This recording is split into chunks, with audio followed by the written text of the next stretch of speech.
Namaste. Welcome to the lecture series on the subject Basic Thermodynamics, Module 3, Part 1, Second Law of Thermodynamics. This is lecture number 7. Myself, Dr. N. Satish Kumar, Associate Professor of Mechanical Engineering, Canara Engineering College, Benjanapadam. So in this lecture, we will continue to solve the numerical on second law of thermodynamics. So let us take this numerical. A reversible heat engine operates between two reservoirs at temperatures of 600 degrees C and 40 degrees C.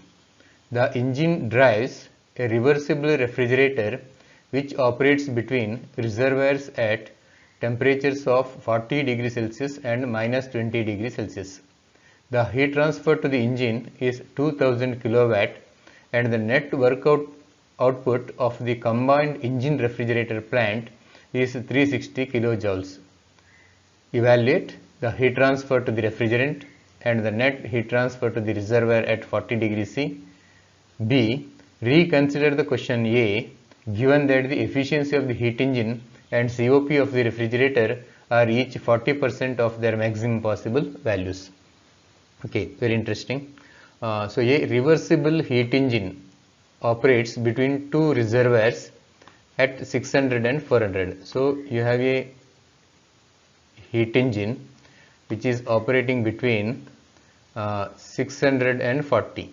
So I will draw a rough diagram. So actual diagram is there in the next slide.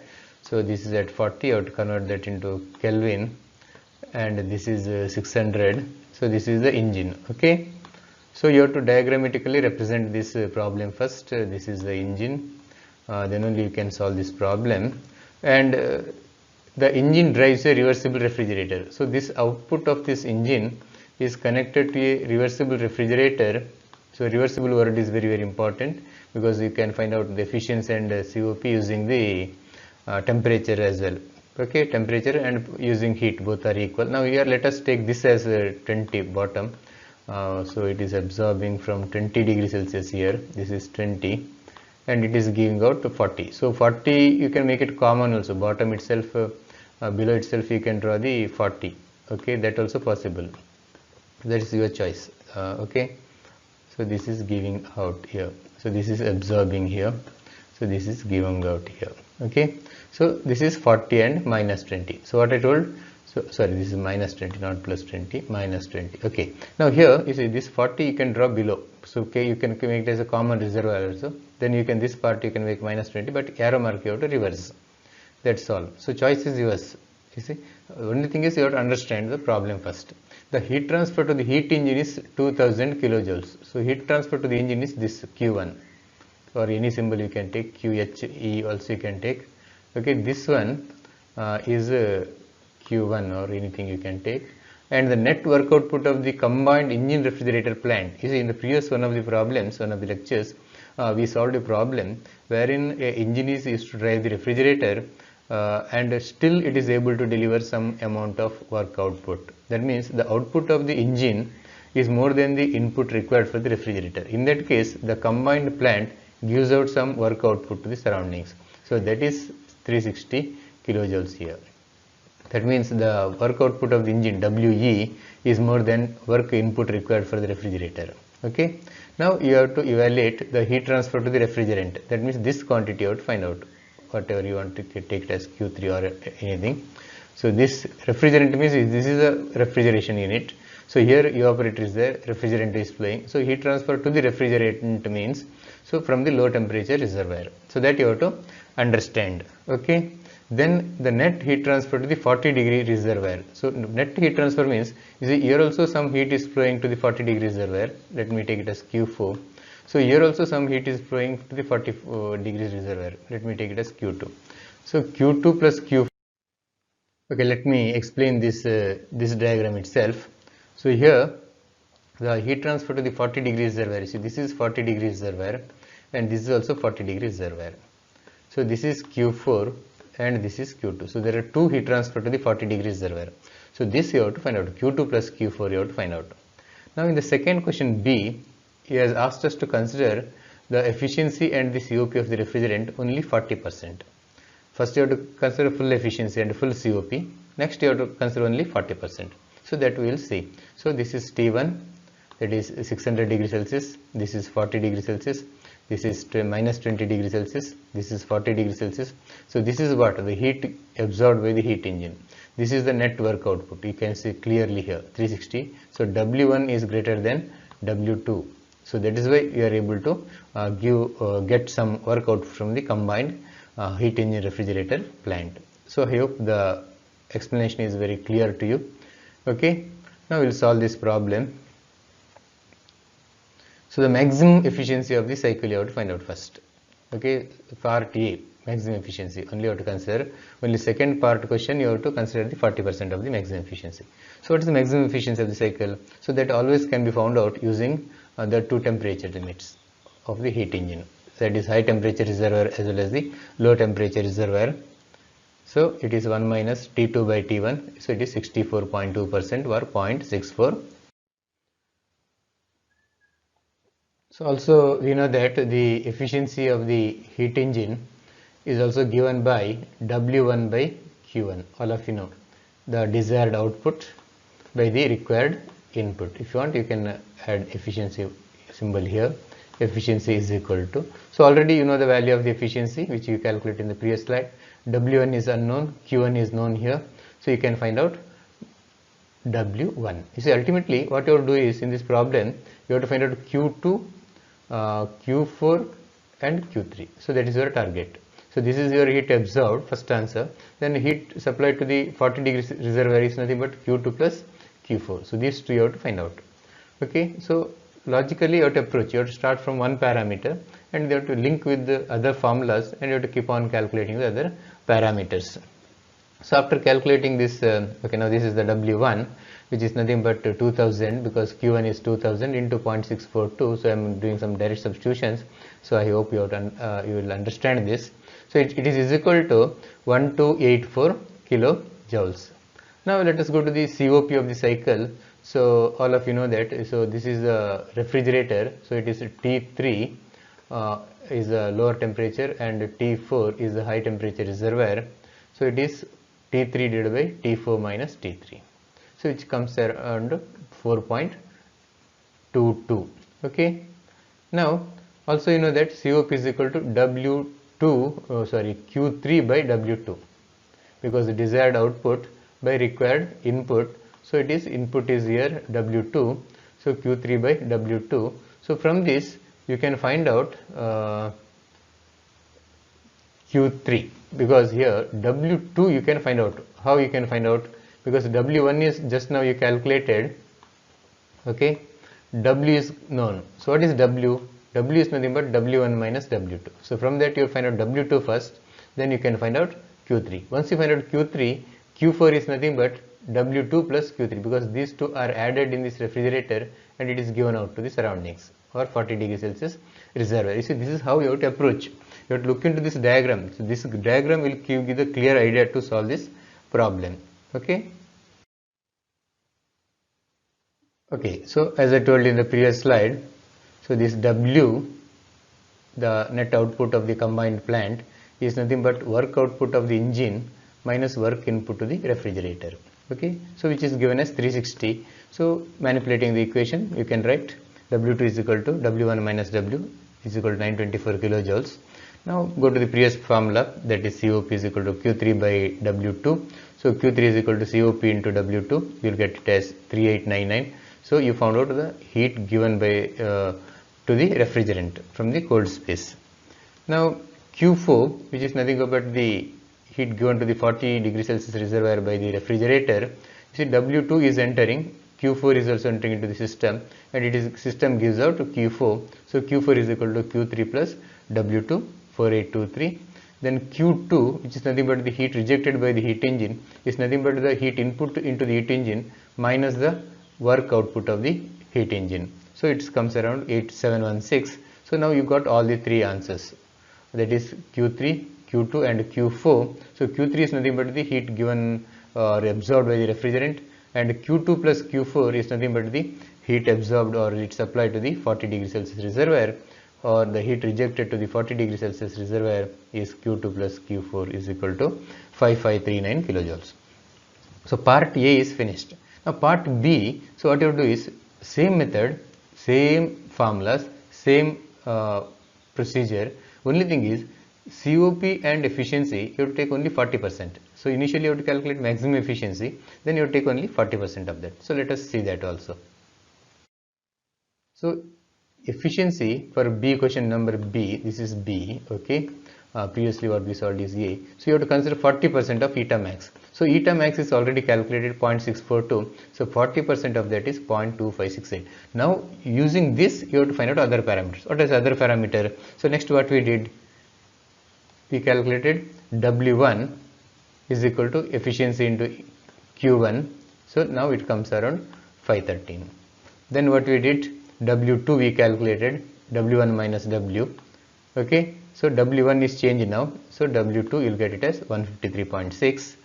Then COP of the actual refrigeration cycle, now it is 0.4 times 4.22 is equal to 1.69, which is also equal to Q3 by W2. So here also you have to take 40%. So you can do it in your own steps, need not follow the same formula what I write here. Right, so like this also you can write COP actual is equal to 0.4 times COP maximum, so 0.4 into 4.22, so that also like that you can write. Then you can find out Q3 is equal to COP into W2, so that also you can write. Okay,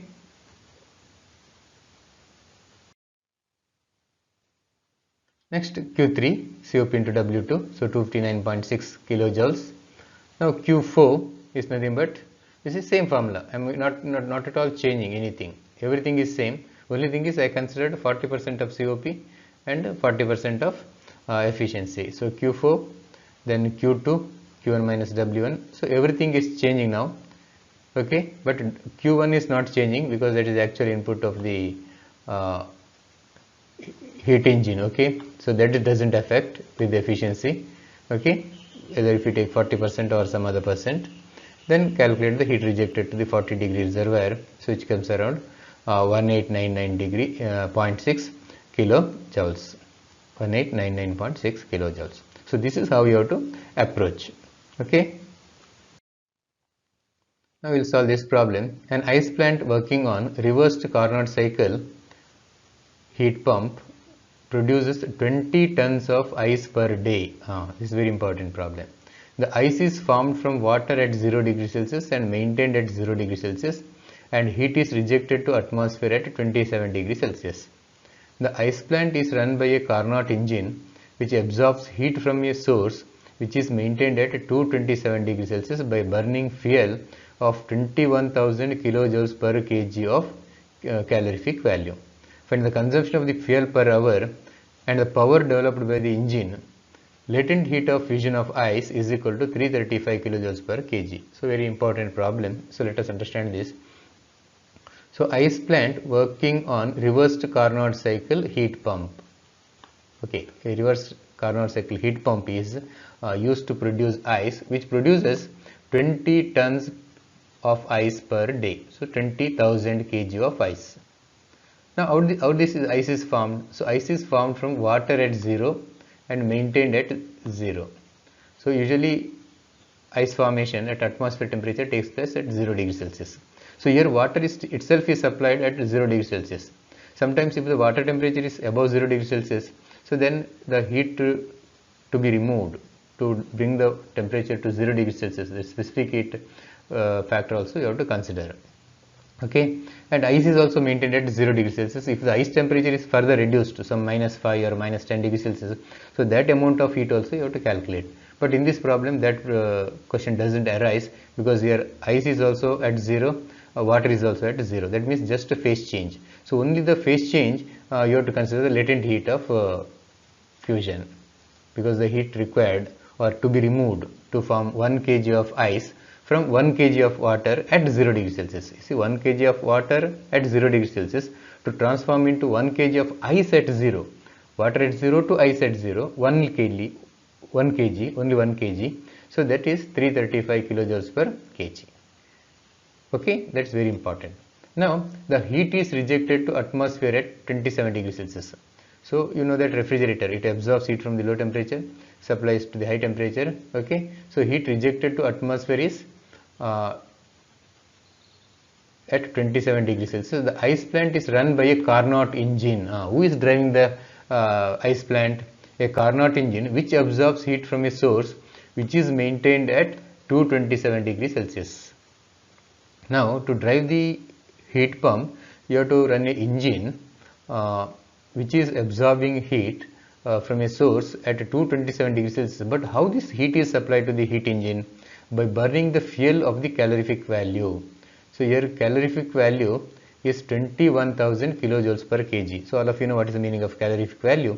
This is nothing but the amount of heat units liberated by burning unit mass of the fuel. If you burn 1 kg of the fuel, so it generates 21,000 kilojoules of heat.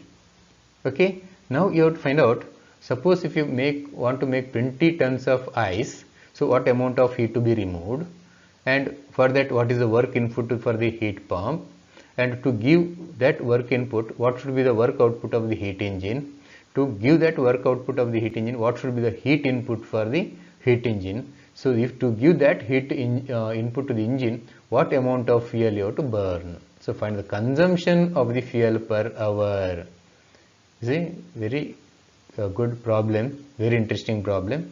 And also you have to find out the power output of the engine. Okay. Okay, so let us calculate the heat to be removed by the heat pump to produce 20 tons of ice. So as I told you earlier, 1 kg of ice, you have to remove 335 kilojoules of heat.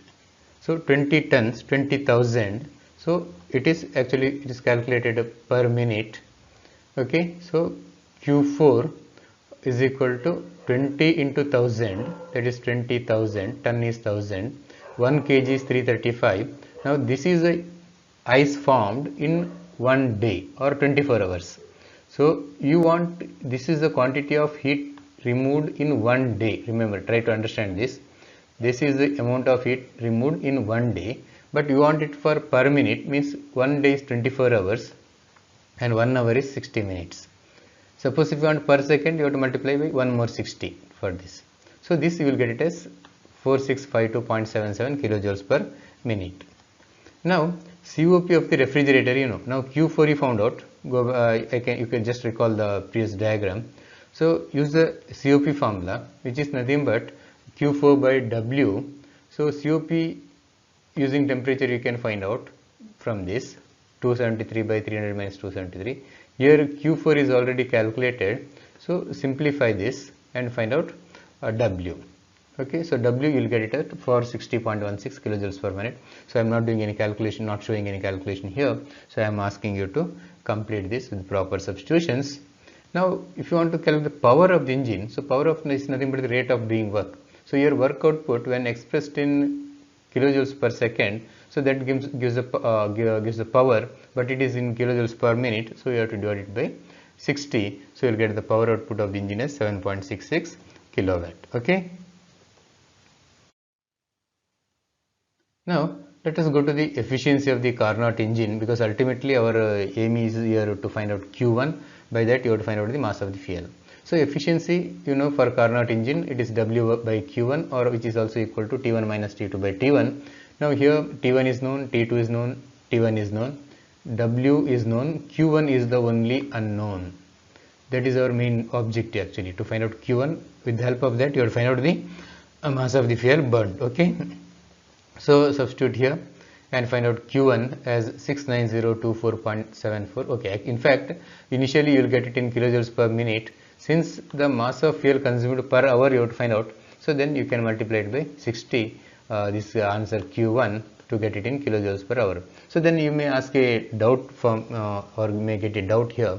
So why should we start from kilojoules per hour itself, from the previous slide itself? That means while calculating Q4 itself, so why can't we keep all the energy units in kilojoules per hour? Fine, you can do that. No issues. So just while calculating Q4, what you did, 20 into 1000 into 335. So that is the heat units per day. So you divide it by 24, then you divide it by 60. So now divide it only by 24, because per hour it will get. So 1 day is 24 hours, you will get per hour. So from there onwards, if you keep it like that only, then directly you will get this answer. No need to multiply it by 60 at the end. So all this is your understanding. How you approach, how you analyze, then how you solve. Units, all those things. So you have to play with the units. Okay. Now let us calculate the consumption of the fuel. So all of you know that. So in order to supply this much quantity of heat per hour, so you have to burn certain quantity of fuel per hour, which is nothing but MF. So this is a mass of fuel burned in kg per hour. You know that 1 kg of fuel will supply 21,000 kilojoules per kg of heat. Kilojoules per kg, yes, kilojoules per kg of heat. So see, that is nothing but the calorific value. 1 kg of fuel is supplying 21,000. Now I want this quantity of heat to be supplied in 1 hour.